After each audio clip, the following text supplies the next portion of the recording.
Hey, told us Europa would be quiet. No wind, no weather, just silence, stretched over ice so thick it might as well be the bones of a dead world. I remember staring out the porthole as the shuttle began its descent. The moon's surface glowed faintly under Jupiter's shadow, blinding white, scarred with dark red veins that twisted like arteries across frozen skin. None of us spoke during the final approach. Not because we were afraid, not yet. It was reverence, I think. The same way you might go silent walking into a cathedral, because Europa was sacred in its own way, not because of what it had, but because of what we hoped it might hide: life. Not advanced, not sentient, just alive. Bacteria, microbes, algae under pressure and darkness. That was the hope. That was the lie we were trained to believe. The real reason we were sent was deeper. My name is Commander Elias Rhodes. I'm one of 5 astronauts assigned to Project Triton, the first manned expedition to land beneath Europa's surface. Not just above the ice, inside it. Our mission was simple on paper: drill, descend, explore. But nothing about this place feels simple. Our station is called Aurelia 1. It's embedded nearly 2 kilometers below the crust, suspended inside a carved-out glacial cavity. The station is shaped like a spider, anchored in place by long steel limbs drilled into the ice. There's no natural light down here, just a low bioluminescent pulse that shimmers faintly from the liquid crevices beyond the hull. We arrived yesterday, 5 crew members, myself, Dr. Mireille Chan, glaciologist, Lieutenant Reyes, engineer, Dr. Arkady Belov, biologist, and Dr. Holly Quinn, systems AI liaison. We're the best in our fields, trained for 6 years in low-gravity survival, deep space psychology, and subterranean exploration. None of that training prepared us for what we saw today. At 0400 hours, Mireille detected seismic fluctuations under Sector B, the glacial trench nearest our drill site. It wasn't a tremor. It pulsed, repeating, structured. She thought it might be a mechanical feedback echo, but the readings weren't artificial. They were rhythmic, like a heartbeat. We paused drilling. We ran diagnostics. The pulse continued. Belov joked it might be Europa itself, finally breathing after centuries of sleep. We laughed, nervously. But Mireille didn't laugh. She just stared at the monitor, her fingers tight around the edge of the console. Then, just before the signal faded, she whispered something none of us expected. "It's not coming from below." We all turned. She pointed to the screen again. "It's moving upward." That's when Reyes checked the internal sensors, the ones meant to detect microfractures in our hull or any internal movement. There, on the display, was a RA, moving toward the station. From within the ice, we froze. And then, for the first time in recorded human history, something knocked on the outside of our Europa base. Once, twice, 3 times. Then silence, and the pressure outside began to rise. The knock came again, 3 deliberate strikes, like a fist on frozen glass. I thought of my first launch at Kennedy Space Center, the rumble of the shuttle vibrating my chest, promising answers in the stars. Now, That promise felt like a lie. Quinn activated the external cams, her fingers steady despite the tremor in her voice. Rotating to Sector C, the static cleared, revealing nothing. Just ice, darker now, as if it had swallowed our light.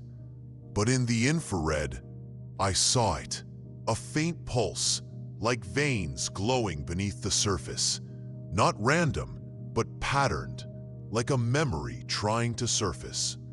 Rhea swore softly. Something's out there. Mireille's eyes were fixed on the pressure gauge, climbing steadily. It's not natural, she whispered. Belov tried to laugh it off. Ice worms, methane vents. But his voice cracked. The cameras flickered and showed a shape.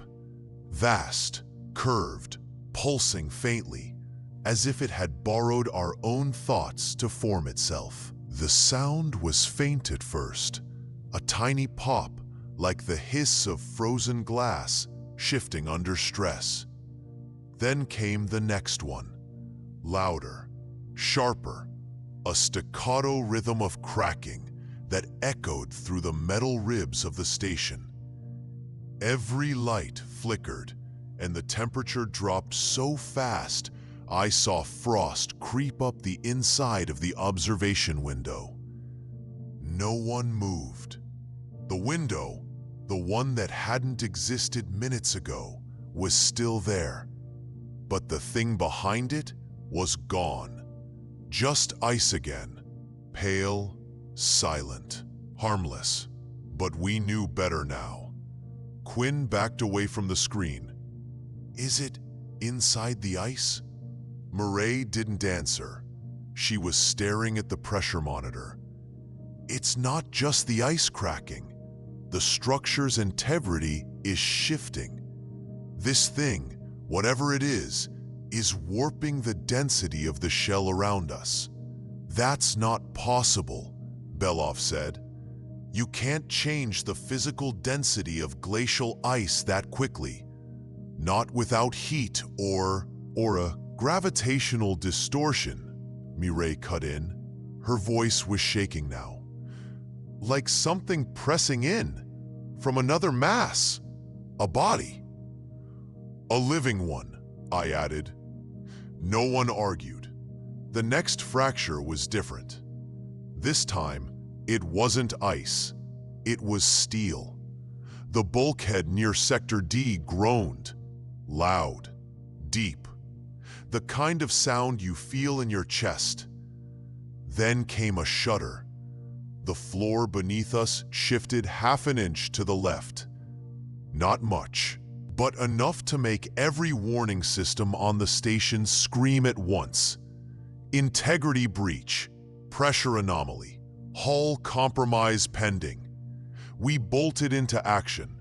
Reyes pulled up schematics. Quinn activated the magnetic seals to reinforce the hull. Mireille started calculating evacuation scenarios. And Belov stared at the ice, frozen, not from fear, from recognition. I've seen this before, he muttered. We all turned. In the Soviet files, he said. Old ones, declassified years ago. There was an anomalous signal from beneath Lake Vostok, back on Earth.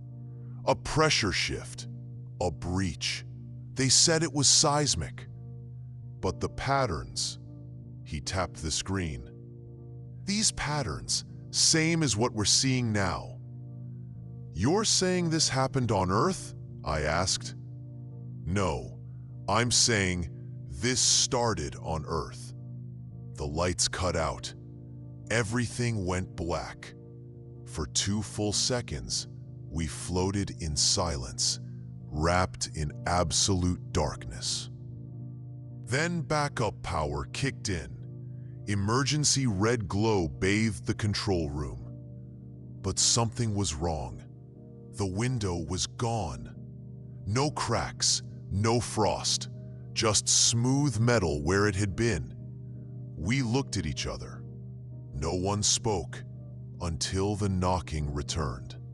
4 this time, then 5, then 6, each one louder than the last, like footsteps coming closer. And then, over the radio, our private crew frequency, a voice crackled through, but not ours, not human. It repeated the same phrase over and over, a hollow, garbled whisper. "We remember you." The whisper didn't stop.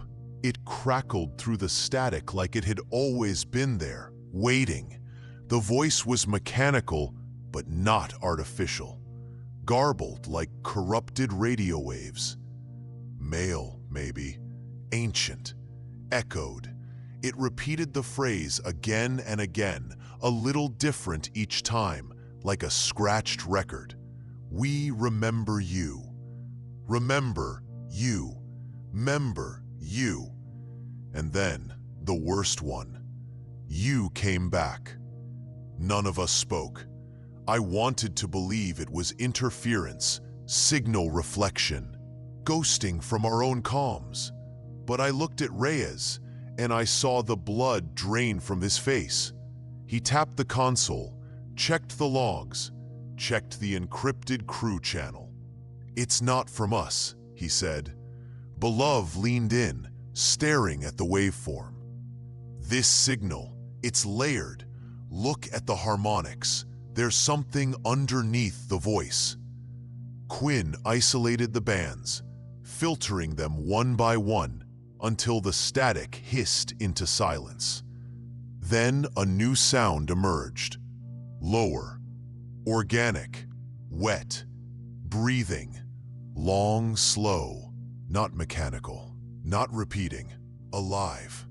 "I don't like this," Reyes muttered. "Whatever's out there, it's trying to talk." "No," Mireille said. "It's trying to remember." We all turned toward her. "What if it's not new?" she said. "What if this creature, whatever it is, was here before? Long before we ever thought to look." "You mean another mission?" I asked. "A secret one? Or something older? Something that's been under the ice since before humans even existed?" Belov swallowed. "Then why is it speaking our language?" The lights flickered again. A pulse, off, then on. The station systems began to loop. Monitors cycling diagnostics without commands. Doors resetting their locks. Emergency lights twitching like strobes. Our entire AI system was behaving like it had been overridden. Quinn leaned into the console. "The station's core is being accessed. Not externally, internally, but not by me." I crossed the room and looked at the interface.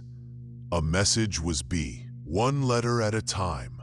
L-I-F-E, then another word, B-E-L-O-W, and finally, N-O-T-D-E-A-D. We backed away from the screen. The phrase began repeating. "Life below not dead. Life below not dead." It wouldn't stop. Quinn yanked the system offline. Hard reset, cold kill. Every screen went black. But then, the walls began to hum again. And from beneath the floor, in the frozen piping of the lower deck, we heard something scraping. Long, slow, metal bending beneath something heavy. Reyes turned toward the stairwell. "That's coming from the sublevel." Mireille checked her wrist sensor. Her voice cracked when she read it aloud. "There's movement inside the ice." Then, for the first time, a single word appeared across every surface in the station, typed in bold white on black. "Surface." We stared at it, and then every hatch in the station unlocked at once. Every door hissed open at the same time, The sound echoed like 100 sighs released in unison, low and cold, reverberating through the metal bones of the station. Alarms didn't trigger. No alerts, no lockdowns, just open hatches and pulsing silence. We stood still. No one moved. Not even Reyes, who normally jumped at every system anomaly. Not even Belov, who'd been pacing in paranoid circles since the voice first spoke. Something about this moment felt intentional, like a choice had been made, but not by us. Quinn checked her terminal again, only to find it offline. Blank. Dead. "I didn't authorize that," she muttered. "No one did." "We're being told to go up," I said. My voice sounded thinner in the red emergency lighting. The word surface still glowed across the upper screens, flickering with every heartbeat. "Why?" Mireille whispered. No one had an answer. "Let's just shut the hatches," Ray said, stepping toward the nearest door. He gripped the manual override, hesitated, then yanked the lever. Nothing happened. "No response," he said, trying another. "They're locked open now." "Seals?" I asked. "Dead." Quinn confirmed it from the backup panel. "Command input's been bypassed. All hatches locked open at the AI core level." "But the AI is off," Mireille whispered. We stared at her. "What?" she said, reading our faces. Belov leaned forward slowly. "That's the problem. Because if the AI was off, then something else was giving orders." We suited up, not because we wanted to go topside, but because we had no choice. Life support was already beginning to degrade. Subtle shifts in cabin pressure, temperature fluctuations, air filters lagging. Whatever was pulling the strings wanted us moving. Upward. Toward the surface, the climb was slow.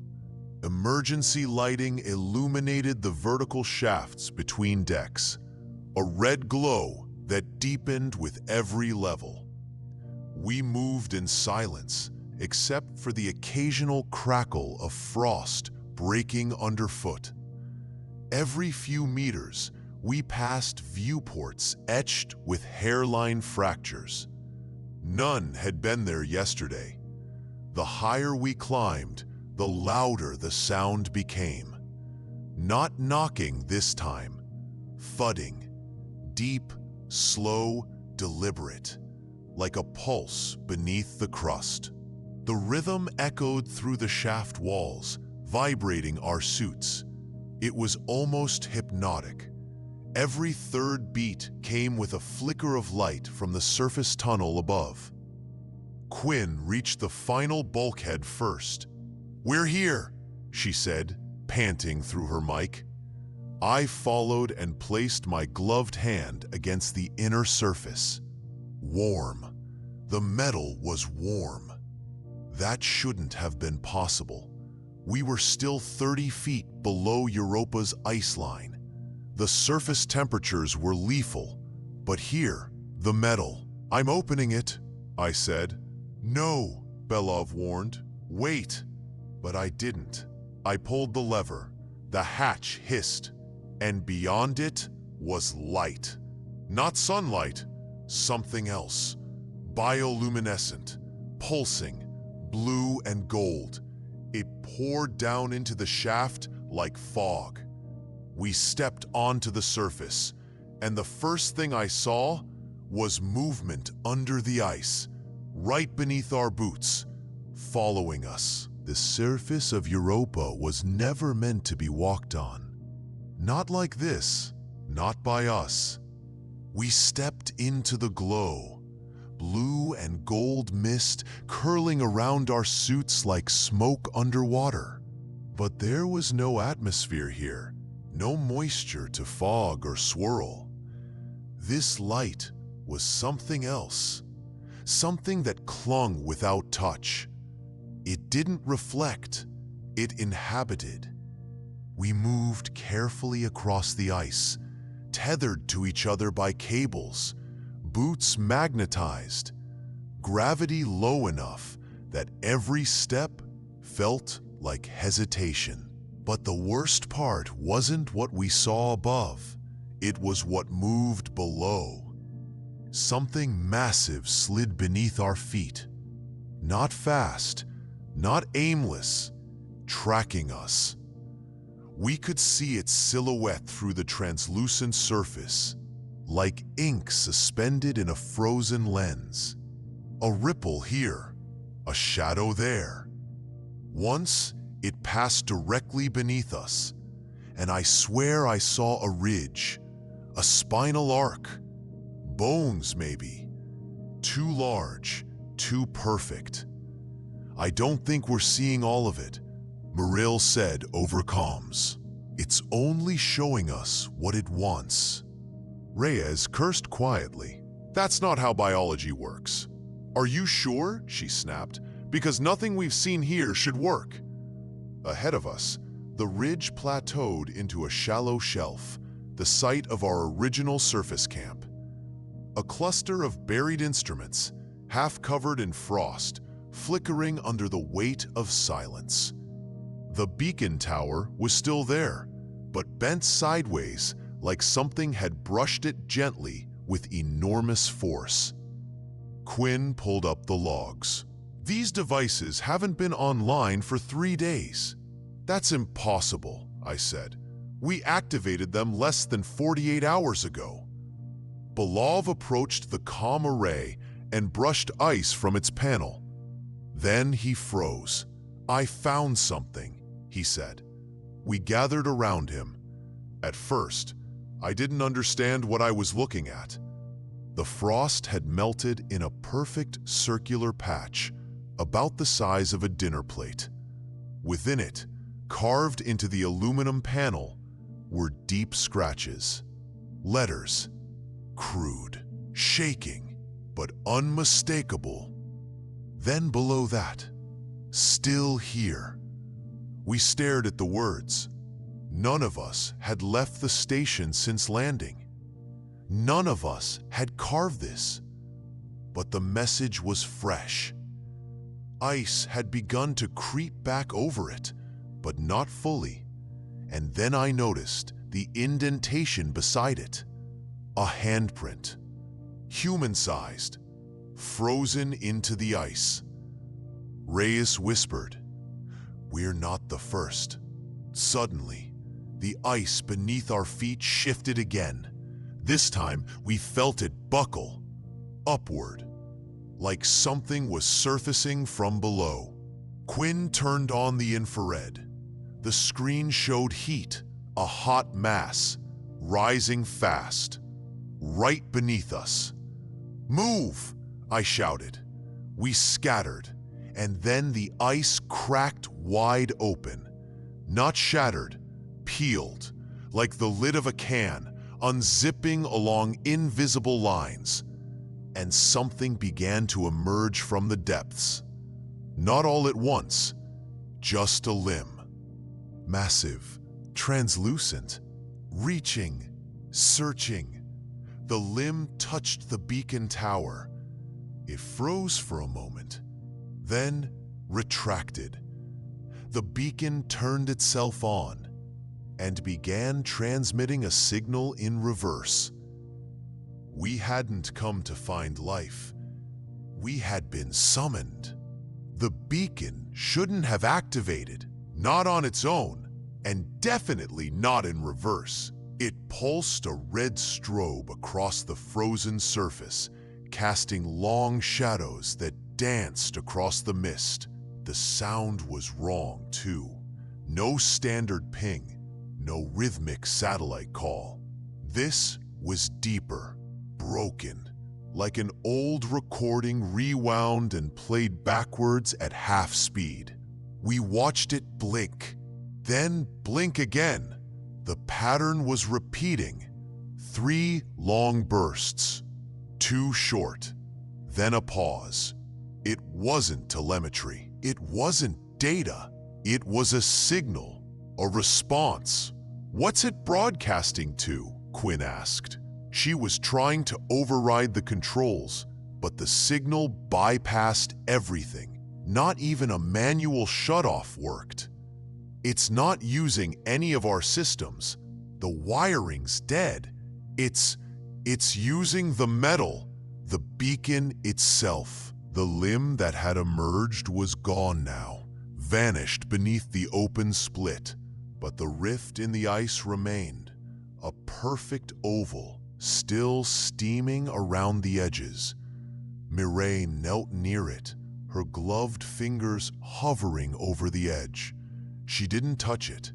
She didn't have to. "There's no bottom," she said. "What do you mean?" I asked.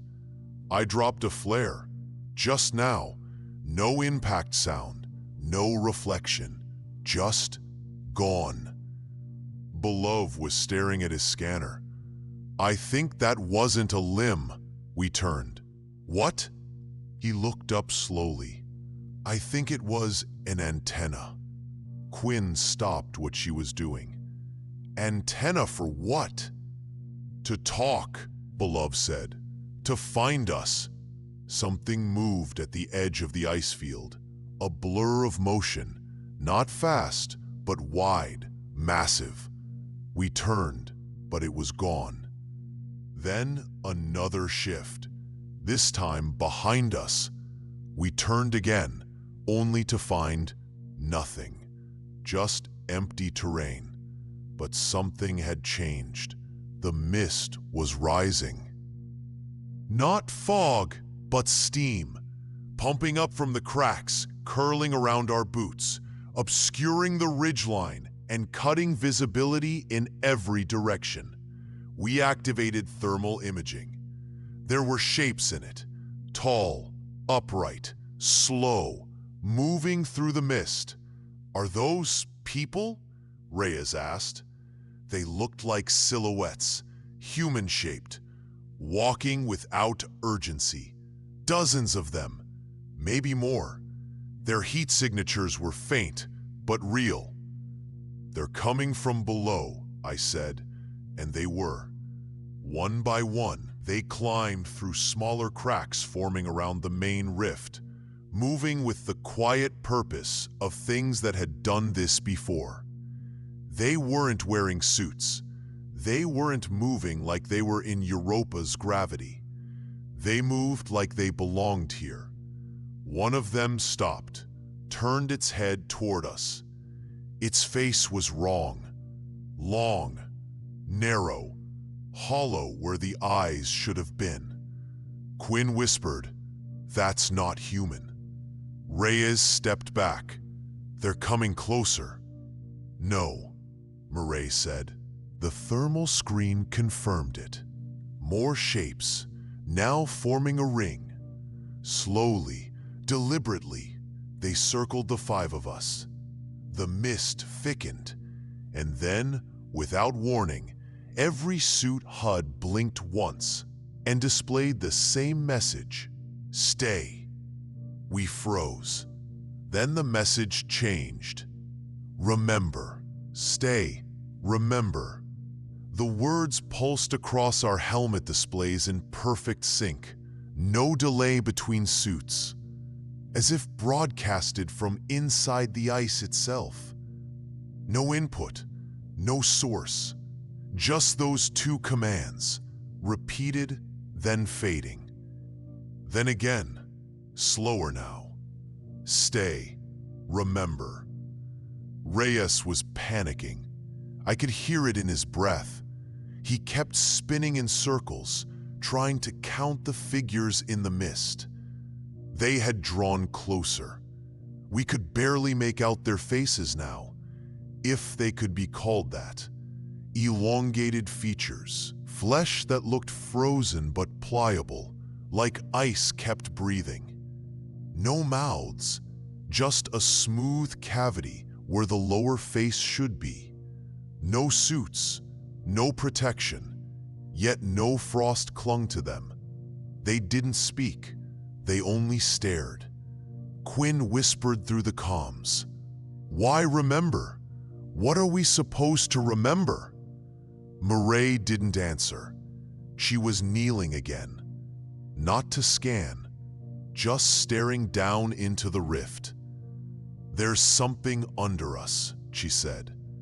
"We know," Belov replied. "No," she said. "Something deeper, something bigger.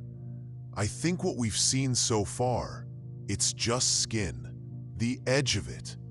These shapes, this mist, they're not the creature." "Then what are they?" I asked. She looked up. "I think they're memories." The words hit harder than I expected. Something about it made sense. They didn't move like people. They didn't respond like life forms. They just watched, studied, like impressions burned into reality, like they had been repeated 1,000 times. Belov moved forward slowly, toward one of the figures. "What if this thing doesn't live the way we do?" he said. "What if it remembers in projections, in patterns?" "Like dreams," Quinn said. Belov nodded. "Like dreams, yes, or trauma." He stood just inches from the figure now. It didn't flinch, just stared back, its head tilted ever so slightly. And then it reached out. One long arm, no fingers, just a tapering limb, smooth and crystalline. It didn't touch him. It hovered centimeters from his faceplate. And then Belov went stiff. His body locked. His eyes went wide. "Arkady?" I called. No response. I reached for him. Reyes pulled me back. Then, after 10 seconds, the figure withdrew its arm. Belov collapsed. He hit the ice hard, twitching once, then going still. Quinn dropped to her knees, ran a bioscan. "He's alive," she said. "Vitals are erratic. Brain activities spiking. Off the chart." "What did it do to him?" Reyes asked. Then Belov's eyes opened, and he spoke, but not in his voice, not even in his language. A low, gurgling chant filled our comms, guttural syllables in a rhythm we'd never heard. The voice sounded wet, ancient, like something from beneath pressure and time. And then a single phrase, spoken in clear, flat English. "We have waited long enough." The rift behind us groaned. The ground had begun to open wider. Not a crack, a door. The rift didn't split. It unfolded, like something under the crust had known exactly how the ice would fracture, how the geometry would fold inward, petal by petal, until the opening took shape. It wasn't chaotic. It wasn't even unnatural. It was surgical, a perfect ellipse, edges smooth, rim glowing faintly from the heat of whatever was beneath. We gathered around Belov. He was upright now, but unsteady. His pupils were blown wide, like someone emerging from a coma, blinking against light that didn't match the room. He didn't speak. He only stared into the rift. The rest of us, Murray, Quinn, Reyes, and I, stood at the edge and looked down. We saw nothing. At first, just a blackness that didn't shimmer or bend. The light from our helmets didn't penetrate it. Not even infrared returned a signal, but we could hear it. A low, pulsing sound, almost like wind beneath water. And under that, movement, like the shifting of limbs through thick fluid, slow, rhythmic. Quinn reached for the comm again. "Mission Control, this is Aurelia team. We have a situation on the surface. I repeat, static. Dead. Nothing but the hum of internal life support and the faint pulse from below. I think comms are jammed, she said. Or redirected. Redirected where? Reyes asked. To the source, Mireille said. She was holding her wrist scanner up. Our suit frequencies are being bounced downward. Into the rift. They're listening, I said. That's when the figures moved. All of them. In unison. The humanoid shapes that had surrounded us, frozen in their observation, now stepped forward. Not quickly, not threateningly, but with a kind of reverence. They walked to the edge of the rift and dropped. One by one, each figure descended calmly into the black. No flinching, no hesitation. They simply vanished, like mist evaporating into darkness. And with each one that entered, the glow along the rim pulsed, welcoming them, absorbing them. Mireille said it out loud. This isn't an opening, it's a memory well. Below finally spoke. His voice was low, tired, hollow. It wants us to return what we forgot. What does that mean? Quinn asked. He looked up. It means we've been here before. I stared at him. No, we haven't. Not us, he said. Not this version, but us still. We stood in silence as the last figure walked into the rift. The glow around the edge now pulsed faster, steadier, and then a set of stairs began to form. Stairs, perfectly carved, descending at a gradual incline, lit from below by veins of soft gold and cyan. Not natural, not recent, old. I stepped closer and felt warmth roll up my legs like steam from a hot spring. My boots left prints in the ice, prints that were slowly disappearing, not melting, absorbed. It's inviting us in, Reyes said. His voice cracked. No, I said. It's calling us back. Behind us, Belov whispered a final warning. It remembers what we are. The stairs weren't ice, not exactly. They felt like ice underfoot, smooth, cold, but didn't slip, didn't fracture. They flexed slightly with every step, like cartilage or something half frozen but still alive.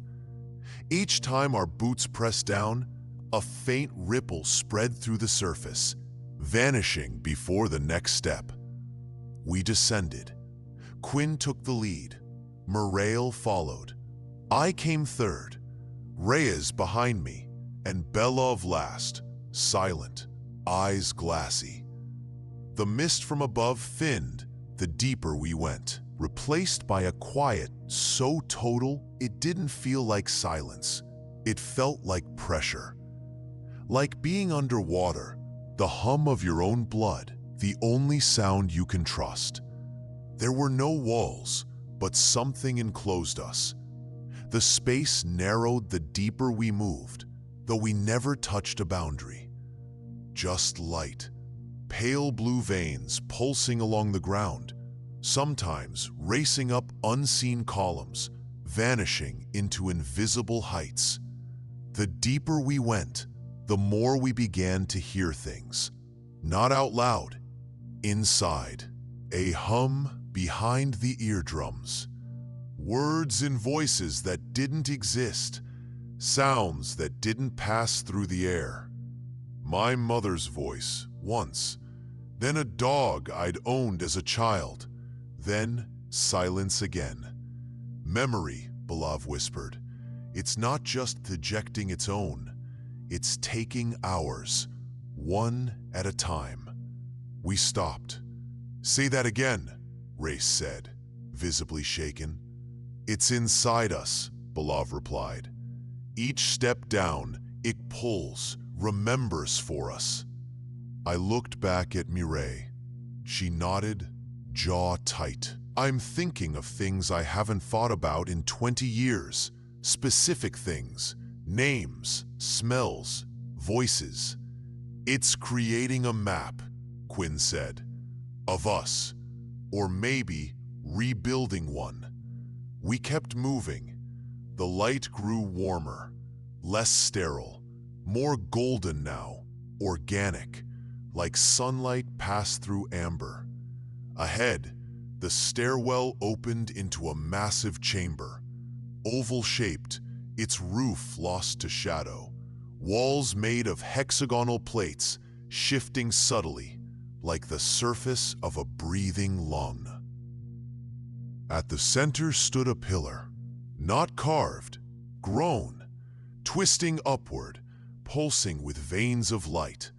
Around it, suspended in the air, were objects, human objects, a pen, a compass, a worn book, an oxygen tank labeled Aurelia Zero. We hadn't brought these, and there had never been an Aurelia Zero mission, not in any record. Quinn reached for the book, floating weightless in amber glow. It drifted toward her, pages fluttering, though there was no wind. She grabbed it and turned it open. Her face went pale. She showed me the page. It was a photograph. Us, standing outside the rift, suited, smiling, but older, weathered. Reyes touched the tank. This is rusted, decades old. No, Belov said, centuries.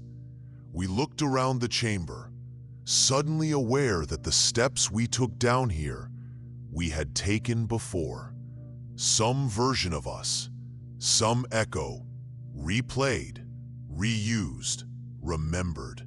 Something moved in the wall behind the pillar. Not fast, not human. Something with many eyes. They blinked. Then one of them whispered, no voice, just thought. You left us behind. The voice wasn't sound. It bloomed inside our skulls like a dream we forgot we were having, vivid and wrong, echoing across memories that didn't belong to us, yet somehow did.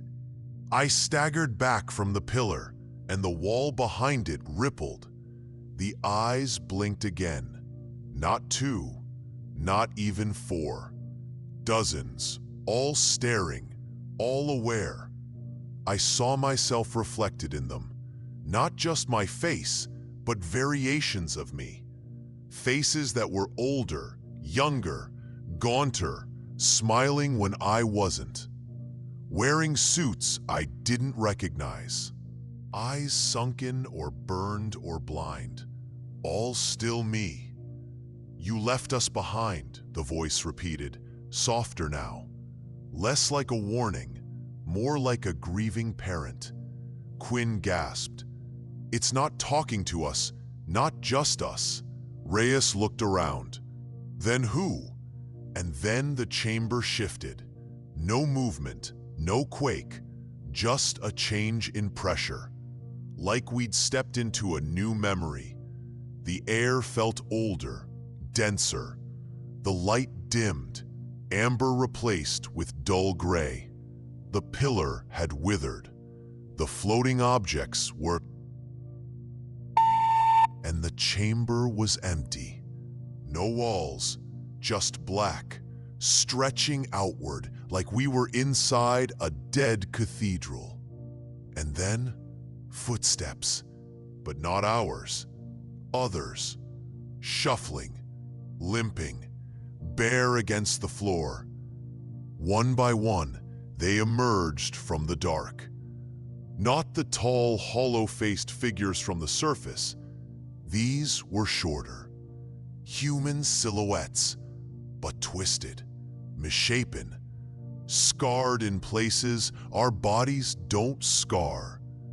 Their skin glistened like wet stone. One of them reached forward. It wasn't threatening, just pleading.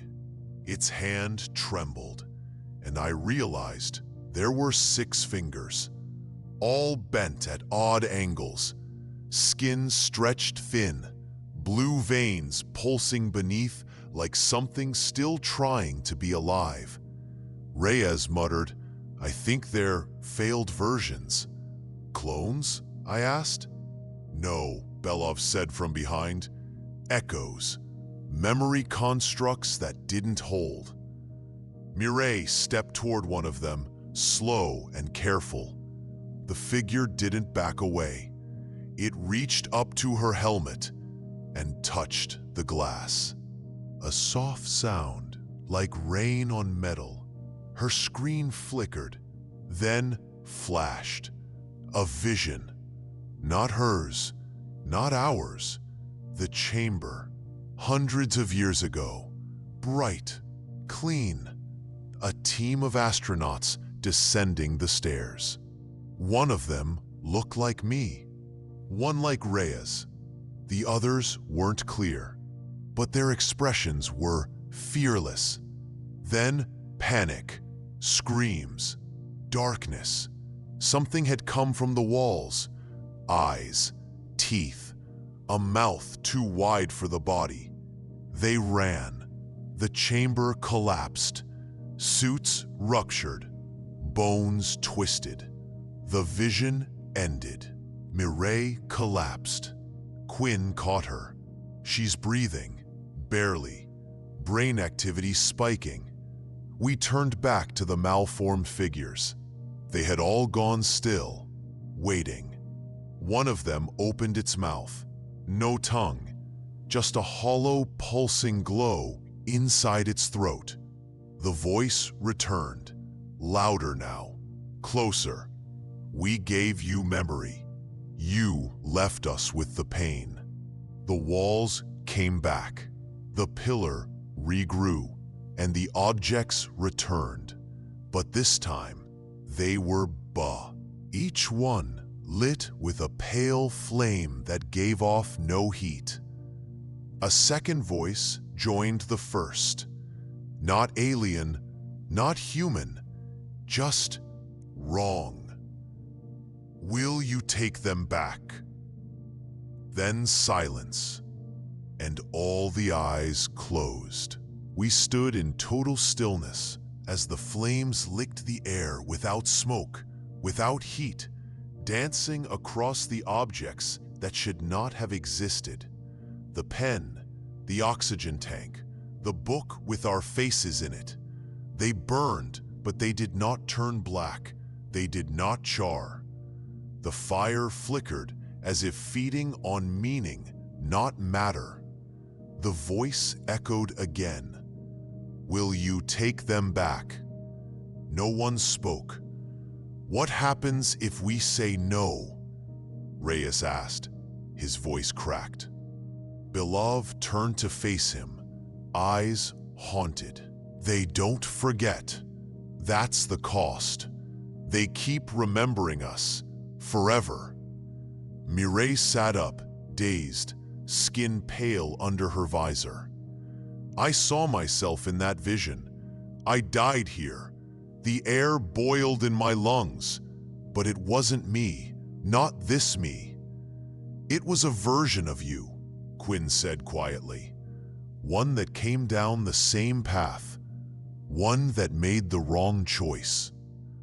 I stared at the floating book. Its pages had stopped turning.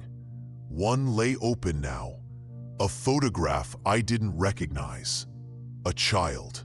Dark eyes, pale skin, hair like mine. Beneath it, written in smudged handwriting, "Returned but changed." I stepped forward, unable to stop myself. Each step felt heavier, like I was walking through past weight, the gravity of decisions I hadn't yet made, but already had, somewhere. I reached for the book. The flame leaned toward me. And then I touched it. No pain, just impact. The world tilted sideways. Suddenly, I was somewhere else. Not physically, mentally, pulled into the pages. I stood inside a hallway made of bone-white steel. Familiar, earth-built. But the walls were wrong. Too close, too warm. I walked. Lights flickered. My boots echoed. Then, sobbing. From a door ahead. I opened it. Inside, I saw myself, sitting in a chair, face buried in my hands, crying. Not the me I am now, an older me, beard graying, eyes bloodshot. He looked up, looked through me, and said, "They'll never stop asking. You gave them your face." I screamed. Suddenly I was back, inside the chamber. I fell to the floor, helmet fogged.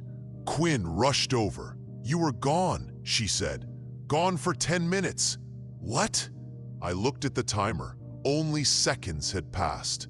Belov stepped forward. "It's not just memories, it's trades. They offer you pieces of yourself. Ones you didn't know you lost. But if you take them, they take something back." "What did it take from me?" I asked. He looked at me, cold and silent. Then Mireille gasped. Her voice trembled.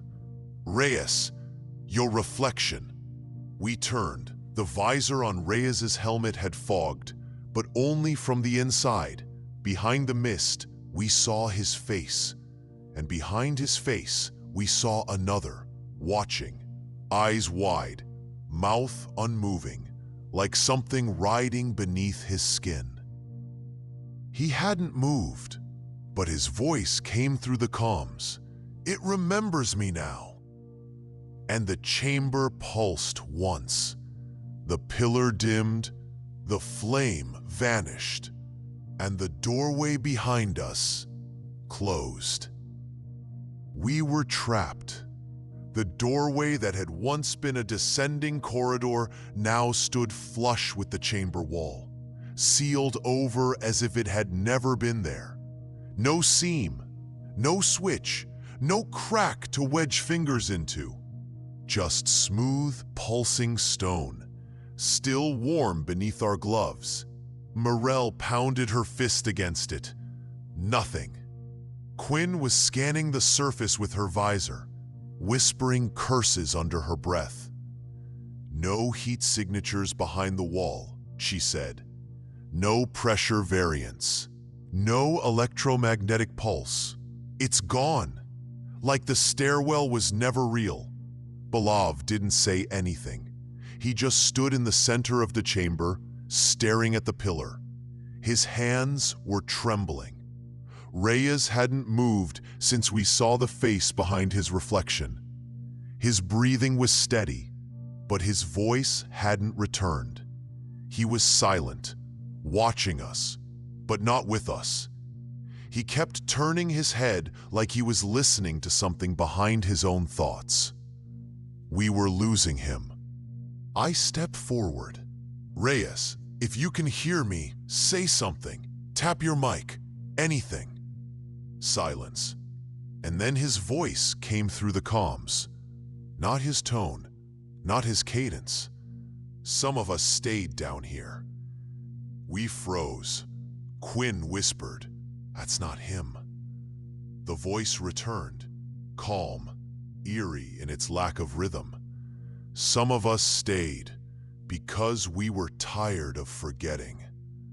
Reyes turned slowly to face us. His eyes were not his anymore. Too black, too deep. No whites, just void, like memory made into shadow. Mireille stepped forward. "Reyes, come back." He tilted his head, slow, robotic. His lips moved again, but this time there was no sound in the chamber, just a direct thought inside our skulls. "You gave us your names, your shapes. You left them behind in pieces. Belov whispered. That's why the others looked like us. I turned toward him. What? All the figures in the mist, the shapes in the surface, they weren't just memories, they were us. Bits of us, imprints left in each cycle. Quinn went pale. Every crew that came here left echoes behind. And those echoes are still here, Mirel said. Wandering, forgotten, waiting. Reyes took a step toward the pillar. We didn't stop him. His hands rose, touched the surface, and the glow intensified. For a moment, it showed us something. A flash, not a vision, a recording. Dozens, no, hundreds of faces. Suited astronauts, different eras, different flags, all descending these same stairs, all reaching the chamber. Some were familiar, some were not. Some were us, over and over again. Same pattern, same choices, same doom.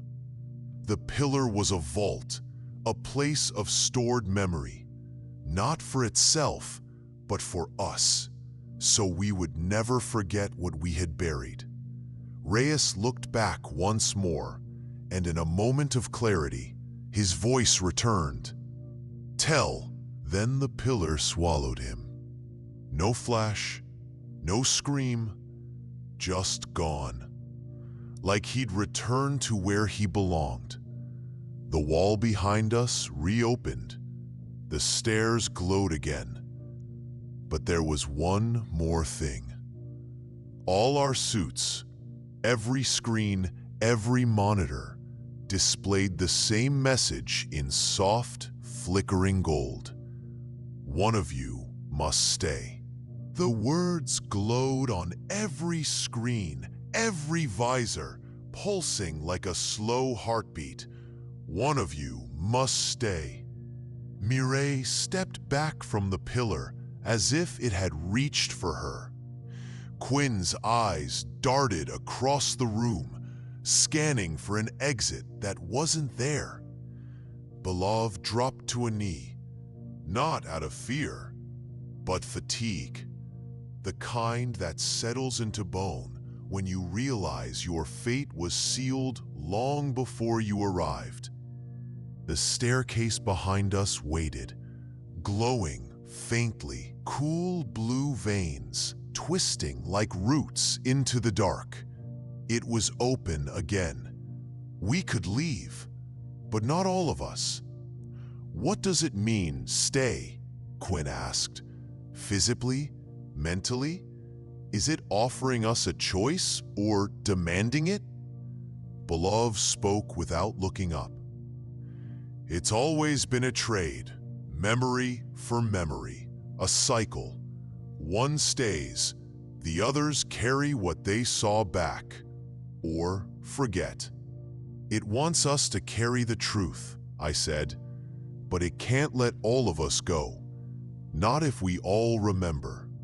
Maybe it can't hold the weight, Mireille whispered, of 5 minds. Maybe only 4 can leave with the knowledge intact. Or maybe. She didn't finish.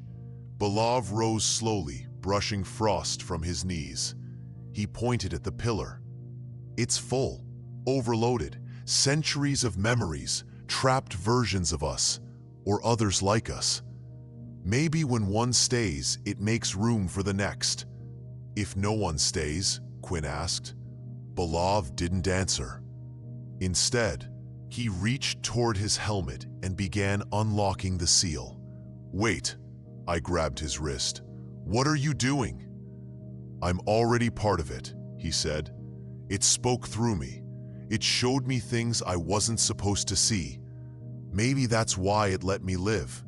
It's marked me. I'm the price. No, Quinn said sharply. That's not how this works. We don't decide who gets sacrificed because of guilt. He turned to her. Not guilt. He looked up at the ceiling, then around the chamber. It's recognition. He tapped the side of his helmet once, and then his screen displayed something new. Identity returned. A pause. Then below it, "You are the same." Mireille gasped. "It's already chosen." Belov nodded. "I've been here before." We stared at him. He pointed to the pillar again. "I left myself here, in a different time, a different loop. I came back to finish it. I wanted to argue, to fight it. But deep down, I knew he was right. The pillar had spoken through him from the beginning. It never picked randomly. It picked the one it had already kept once before. The suits began to unlock. We didn't touch the controls. The seals cracked automatically. Helmets hissed open. Suits loosened around our joints. The pressure equalized. The message changed again. The others may leave. The floor beneath the stairs lit up brighter now, urging us, beckoning. "Below," he smiled. Not sadness, not peace. Acceptance. "I'll stay," he said softly. "I'll remember for you." Mireille stepped forward, wrapped her arms around him, helmet off, cheek to cheek. Quinn did the same. Then me. We didn't cry. There were no tears left in Europa's cold. Only silence, and the soft hum of memory settling into place. The staircase glowed like a spine made of frozen light, pulsing steadily beneath our feet as we began the climb. There were no words now, no voices in our heads, no more visions. Just the three of us, Quinn, Mireille, and I, ascending in silence, leaving Belov behind in the chamber of memory. Behind us, the doorway narrowed. I didn't look back. I didn't want to see it close. Europa's ice swallowed sound the way it swallowed light. Our footsteps were muffled, as if the moon didn't want to remember them. The higher we climbed, the less gravity we seemed to carry. Not just physically, but mentally, like the pressure that had wrapped around our thoughts was beginning to loosen. We didn't speak until the top came into view. Not the surface, not yet, but a threshold, an archway of black stone, impossibly smooth, glowing faintly with soft white light. It wasn't there before. It shouldn't have been there. The original entrance had no structure, no carved design. This was. Mireille stepped through first. Quinn followed. I hesitated, just for a moment, because on the surface of the arch, barely visible, almost erased by time, I saw writing. Not alien, not ancient, just English, etched in small block letters, smoothed by age. "We remember you." Below that, Aurelia 0, Crew 5. I froze. That wasn't our crew number. We were Crew 1. This inscription, it meant someone else had walked these same steps before. Someone who never returned. Someone who left the warning we'd ignored. And someone, or something, still remembered them. We emerged onto the surface. Europa's sky was black and pinpricked with stars. Saturn hanging low on the horizon like a bruised god, its rings stretching silently across the void. Our lander was still there, half buried in frost, tilted slightly, but intact. Quinn climbed the ladder first. Mireille followed. I looked back once, just once. The ridge behind us was smooth again. The rift was gone. Not sealed, erased, like it had never opened. like none of it had happened. I climbed in last and sealed the hatch. Inside, the systems flickered to life. Oxygen returned. Pressure stabilized. Lights glowed green. We didn't speak until Murray sat down and whispered, "Do you think he's still alive?" No one answered, because we knew the truth. Belov wasn't dead. He was absorbed, part of the memory archive, forever replaying some version of the story, trapped in the folds of a creature that didn't live in time, but in cycles. And the worst part? None of. Whether this was our first time here, Quinn activated the comms. "Mission Control, this is Aurelia 1. We are preparing for ascent. Requesting immediate retrieval coordinates. Do you copy?" There was static, then a faint signal. Crackled, distorted, but human. "Copy, Aurelia.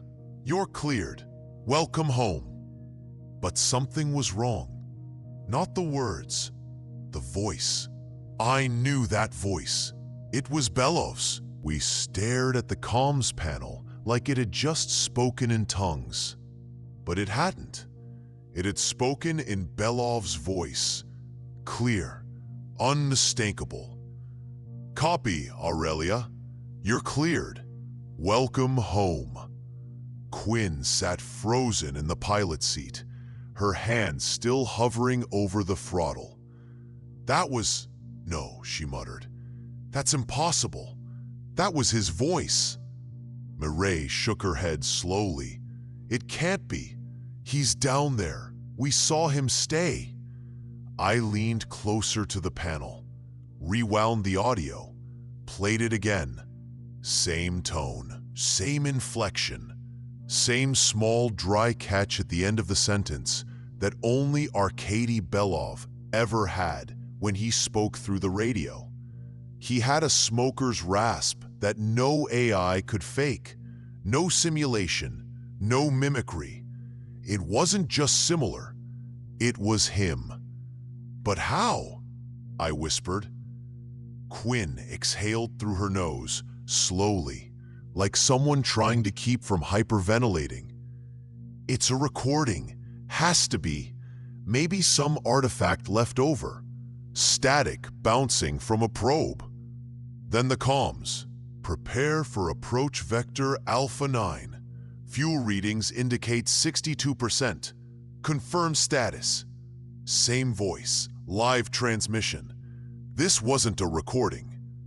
Mireille checked her panel. "There's no relay signal. This isn't coming from orbit or Earth. This signal is originating from the moon's surface." We froze. Quinn leaned forward. "Show me." Mireille pulled up the data stream. The signal source was less than 3 kilometers away, due south, on the ice, near where the rift had been. "Let me get this straight," I said. "Belov stays behind, gets absorbed or remembered or something, and now his voice is coming from the surface like he's running ground control?" "It's using him," Mireille said. "The creature, the structure, whatever it is." "No," Quinn said. Her eyes were focused on something else. Satellite data. Old archives from the lander's original scan of the surface. She isolated a region near the signal's origin point, and there it was. Barely visible in the terrain mapping, the faint outline of an older lander. Worn, cracked, but still there, still functional, and printed on the side in faded lettering, Aurelia 0. We stared at the screen. It wasn't just memory, I said. It wasn't just reflection. There was a crew before us. They never left. Mireille was already tapping into the other lander's feed. Its systems were running. Weak, erratic, but running. Cameras online. Life support at 2%. A flickering feed popped onto our screen, grainy, distorted. A figure inside the cockpit, helmet off, breathing. It was Belov, or something wearing him. He turned slowly toward the camera. Then he smiled. Not wide, not malicious, just tired. He raised a hand, pressed it against the glass, and the transmission cut out. Quinn sat back in her seat. There's more than one version of him. No, Mireille whispered. There's one creature, and it's been building versions of us for centuries. I leaned toward the comm panel, clicked the switch. This is Aurelia 1. We're not coming home. There was a pause, then static. Then Belov's voice, calm, almost affectionate. Good. You're learning. The lander shook. The fuel gauge dropped by 20%. We weren't flying anywhere. The moon had decided. The tremor wasn't from within the lander. It came from beneath it. A low, dragging groan that rippled through the hull, followed by the distinct sound of cracking ice. Quinn gripped the controls, eyes wide. That wasn't seismic, she said. That was intentional, like something trying to move us. Mireille checked the external sensors. We're not on the same coordinates. The ice shelf beneath us, it's shifting, like it's dragging the entire lander. Europa's crust isn't supposed to behave like that, I said. Quinn gave a dry laugh. Yeah, and Saturn's not supposed to have planet-sized creatures orbiting it either. But here we are. The power lights flickered, then dimmed. The cockpit screens showed us something new. Not telemetry, not system status. Images, personal ones. Our families.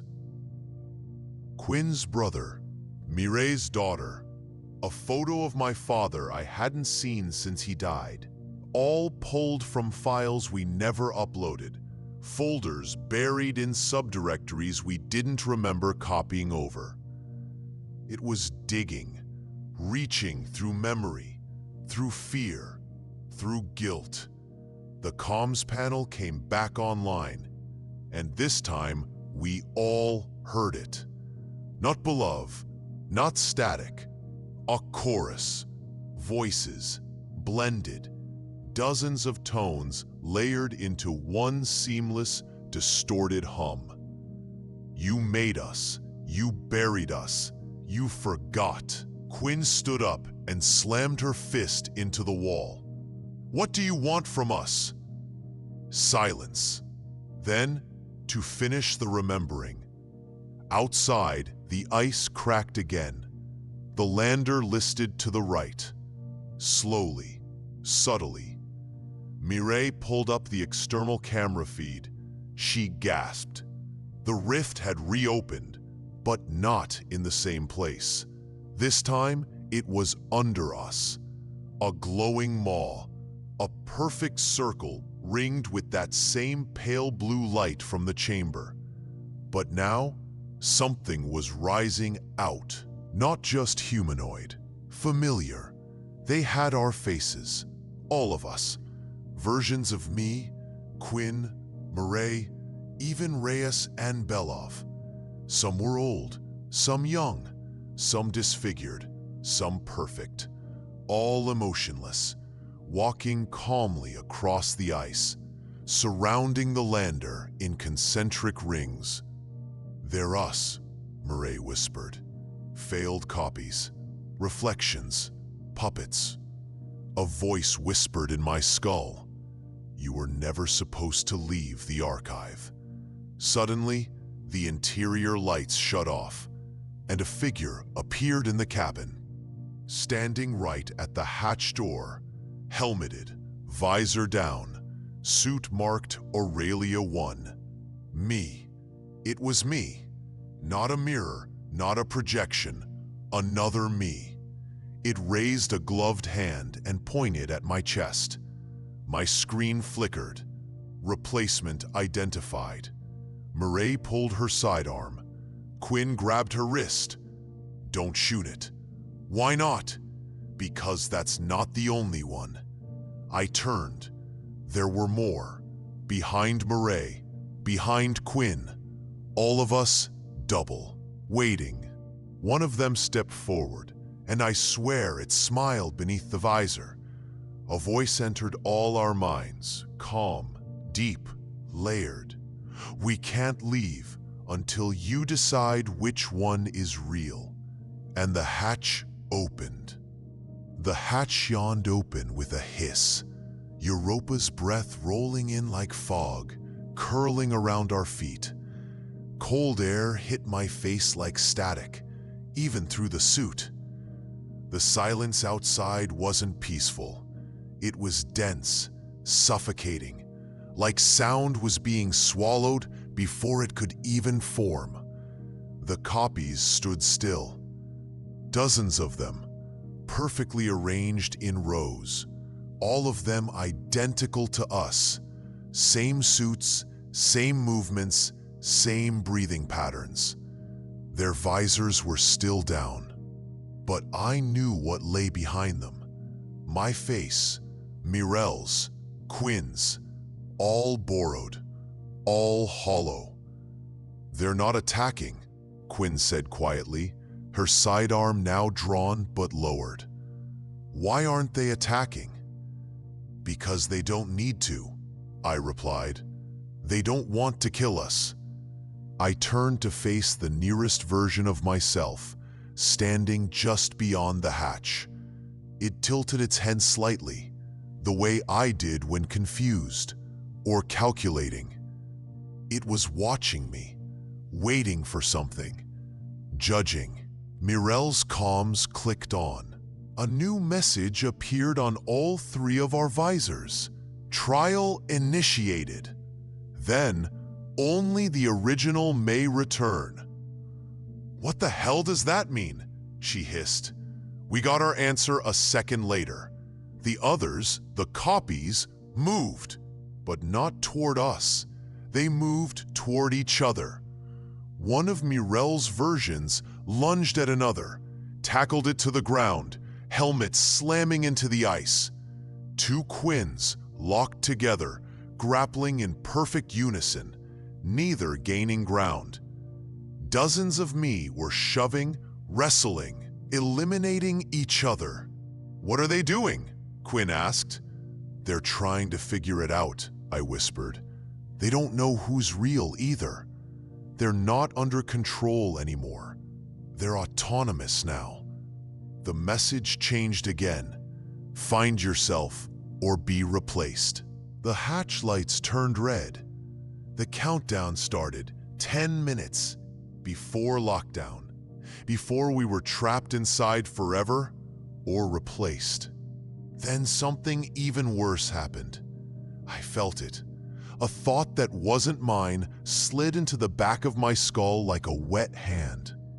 You're not sure you're the original either, are you? I staggered backward. No, I am. Quinn grabbed my shoulder. What? They're getting into my head, I said, trying to make me doubt. Make, Mireille said darkly, or just showing us what's already true. She turned to me. Do you remember what we ate 2 days ago? I opened my mouth. Nothing. What song was playing when we landed? Nothing. How many crew members actually came down with us? Was it 5 or was it 4?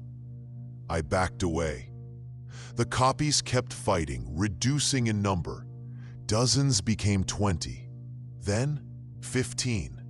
Now, only 9. Quinn stepped toward me. Tell me something only the real you would know. And then at Mireille. And for a second, just a second, I didn't recognize their faces. The memory glitched. The chamber, the pillar, beloved. It all rushed back at once. I remembered seeing myself on the outside. I'd already stayed behind. "Oh God," I whispered, "I'm not." The hatch slammed shut behind us. The countdown stopped. A single message filled the screen. Replacement confirmed. Mireille and Quinn looked at me in horror. One of them whispered, "Then who are you?" I didn't speak. I couldn't. The air around me felt thinner, like the lander was rejecting me cell by cell. Mireille stepped back. Quinn didn't move. Her eyes locked on mine, not with fear, with calculation. She was already weighing options. I didn't blame her, because deep down, I was doing the same. The words echoed again in my helmet, not aloud, but inside, crawling across my brain like cold oil. Replacement confirmed. I tried to fight the idea, tried to dig through the layers of memory. My father's face, my first walk in 0G, Belov's final words, but each image felt soft, like I was flipping through someone else's photo album, convinced it belonged to me, but not quite sure why. Mireille's voice came through the suit-to-suit comms. "Whatever this thing is, it builds us. From scraps, from thoughts, from guilt. It makes versions of us that don't know their copies." Quinn leaned toward me. "And you think you're the original?" I don't." She nodded, slow and controlled. "That's what makes it worse." Then the comms panel blinked. A signal request, not from the surface, from orbit. "Incoming transmission. Origin, Earth Flight Command." The message was short. "Aurelia 1, status check. Please confirm crew manifest for immediate extraction. List all surviving personnel." Mireille and Quinn looked at me, then at each other. They had to respond. If they listed 3, the orbiting command would assume we were intact. But if I was a copy, one of us shouldn't leave. The creature had warned us. Only the original may return. "What happens if we all try to go back?" I asked quietly. "The archive might overwrite us," Quinn replied. "Or worse, it might follow." The surface trembled again. This time it wasn't distant. It was beneath us. I felt it rising. Not the structure, not the copies. Something deeper. The core. We all heard it, even though it made no sound.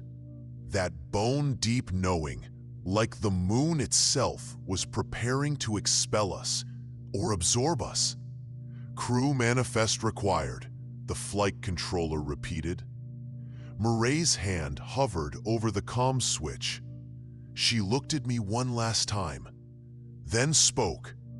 "This is Dr. Mireille Anders. Crew, Quinn Lang, myself, and..."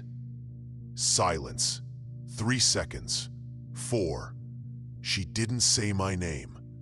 "Final crew count, 2. My chest went cold. Quinn turned toward me, expression blank. "I'm sorry," she said. "I'm still me," I insisted. "I remember everything." But it wasn't enough, because so did they. Mireille locked the cockpit door behind me, sealed it. I pounded once, twice, but I didn't beg, because I understood. I stared at the internal camera as they powered the lander's thrusters. Through the window, I saw my reflection, but not just me. A second face, just behind mine, smiling wide and still.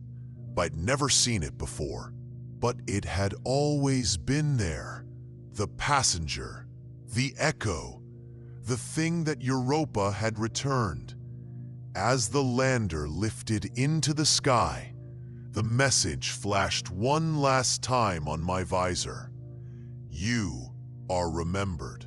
I watched the lander rise into Europa's eternal night, its engines dimmed by the ice fog, vanishing into the black, toward Saturn's ring-shadowed sky. I didn't scream. There was no rage, no grief, only stillness. Because something inside me knew this was always how it was supposed to end. Not just this time, but every time. The archive didn't create loops, it was the loop.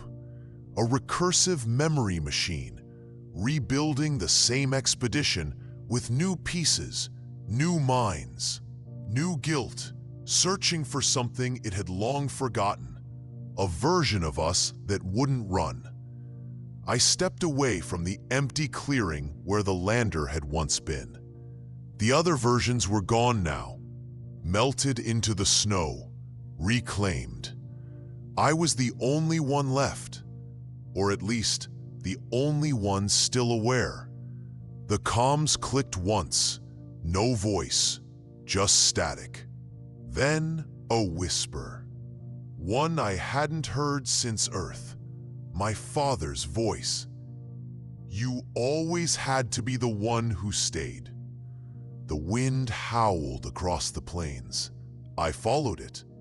My boots left no prints. The ice did not remember steps, only intentions. In the distance, I saw it again. The rift, open, waiting, breathing. Light glowed from beneath, soft and pulsing like the inside of a throat. But there was no fear now. Only inevitability. I descended.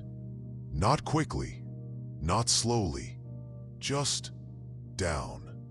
With each step, my memories blurred. My mother's eyes, Quinn's laugh, the first time I looked at Earth from orbit. They didn't vanish. They diluted, mixed into a greater sea, as if memory wasn't something I had, but something I was. The chamber greeted me, still vast, still empty, but this time, no pillar, no fire, no flame. Just a mirror, standing upright in the center, frame carved from black stone, pulsing faintly with the same light. No reflection, no face, just the tunnel behind me, stretching infinitely backward. Then the mirror blinked, once, and I saw him. Not Belov, not a version of me, just someone, naked, unformed, staring out from the void, eyes wide with wonder. Not fear, wonder. A child? No, something new, untouched, unburned by the loops. The mirror spoke in a single phrase, not in words, but in meaning. You are the seed, and I understood. I wasn't the memory. I was the reset. The archive didn't just remember. It rebuilt, but only once it had something clean to build from. A blank slate, a willing witness, someone to stay, not as punishment, but as purpose. I stepped forward, into the mirror. It shimmered. And then, I was nowhere, and everywhere. And then, I was Europa, and Europa was me, breathing, listening, remembering. High above, the lander breached Europa's gravity. Quinn and Mirel watched the moon recede, never knowing if they were real or if they'd brought something back with them. Behind them, in the quiet vacuum, Europa spun in silence. But under the ice, I waited. Not alive, not dead, just part of the archive, the new beginning. And soon, someone else will come looking. They always do. And when they do, I'll greet them. I'll show them what we found, what we are. Because I remember now, and I will never let them forget.